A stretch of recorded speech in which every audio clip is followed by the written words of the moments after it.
Hello everyone, చాలా తక్కువ ఇంగ్రీడియంట్స్తో సింపుల్ అండ్ టేస్టీగా బ్రౌన్ రైస్తో వెజ్ పులావ్ చేసుకుందాం.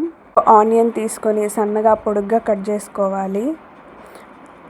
తర్వాత ఒక క్యారెట్ తీసుకొని సన్న ముక్కలుగా కట్ చేసుకోవాలి.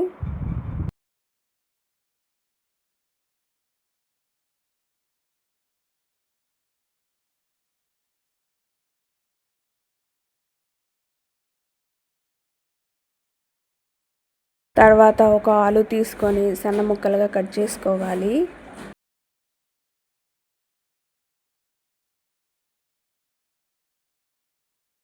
నెక్స్ట్ ఒక 2 పచ్చిమిర్చి తీసుకొని మధ్యలోకి కట్ చేసుకోవాలి. నానబెట్టుకున్న సోయా చంక్స్ తీసుకోవాలి.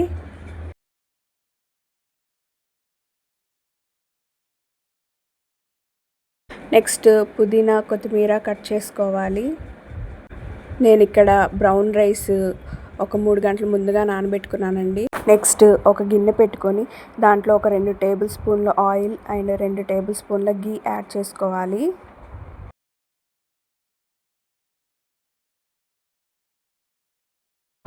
ఆయిల్ బాగా హీట్ ఎక్కిన తర్వాత ఆనియన్స్, పచ్చిమిర్చి, ఆలు ముక్కలు, క్యారెట్ ముక్కలు అండ్ సోయా చంక్స్, కరివేపాకు, హోల్ గరం మసాలా,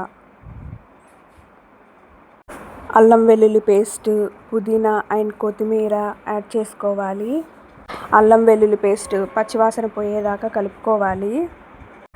వేసుకున్న వెజిటబుల్స్ అన్నీ మగ్గిన తర్వాత ఒక 1/2 టీ స్పూన్ సాల్ట్ యాడ్ చేసుకోవాలి.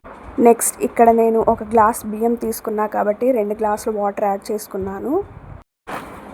ఎసరు బాగా వచ్చిన తర్వాత నేను నానబెట్టుకొని వాష్ చేసుకున్న బియ్యాన్ని యాడ్ చేసుకున్నాను.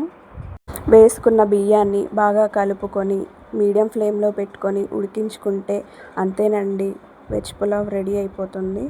నార్మల్ రైస్తో కన్నా బ్రౌన్ రైస్తోనే వెజ్ పులావ్ చాలా బాగుంది.